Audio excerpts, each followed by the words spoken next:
Bem-vindos a este guia técnico sobre o Lenovo Ideapad Y910-17ISK. Somos a Kelatos Informática, especialistas em reparação técnica. Recolhemos o teu equipamento ao domicílio, fazemos diagnóstico gratuito e enviamos orçamento antes de reparar. Sem chamadas, sem deslocações.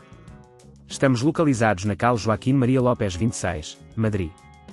Cómodo, transparente e profissional. Link na descrição.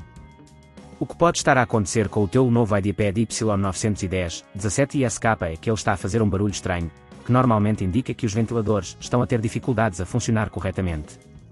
Isso pode ser devido ao acúmulo de poeira ou a danos nos ventiladores em si. Se não resolveres este problema a tempo, pode levar a um sobreaquecimento do dispositivo, o que pode danificar componentes internos e afetar o desempenho geral do teu portátil. Para esta reparação, vais precisar de algumas ferramentas e materiais, uma chave de fendas Phillips, uma pinça, um pano antistático e, claro, os ventiladores de substituição.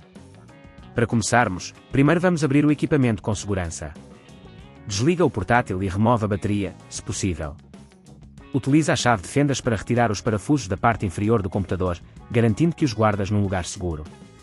Uma vez que os parafusos estejam fora, utiliza uma palheta ou uma ferramenta de abertura para separar cuidadosamente a parte inferior da carcaça, evitando forçar qualquer parte. Agora que temos acesso ao interior, localiza os ventiladores. Estão geralmente na parte superior, perto da saída de ar. Verifica se estão sujos ou danificados. Para os extrair, desenrosca os parafusos que os fixam ao chassi e desconecta os cabos que os ligam à motherboard. Lembra-te de ter cuidado para não danificar outros componentes próximos. Depois de os ventiladores estarem fora, pega nos novos ventiladores e coloca-os no mesmo lugar, fixando-os com os parafusos e reconectando os cabos.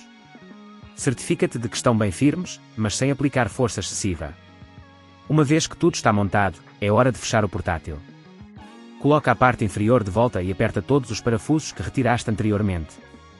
Agora liga o equipamento e verifica se os novos ventiladores estão a funcionar corretamente. Se neste ponto achares que é demasiado complexo, lembra-te que na Kelatos recolhemos o equipamento no teu domicílio e devolvemos-te reparado. Para evitar que este problema volte a ocorrer, é importante fazer limpezas regulares no interior do teu portátil.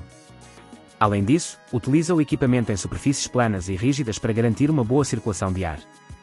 Se não queres arriscar danificar o teu equipamento, na Kelatos recolhemos, reparamos e devolvemos ao teu domicílio em todo o Portugal continental. Link na descrição.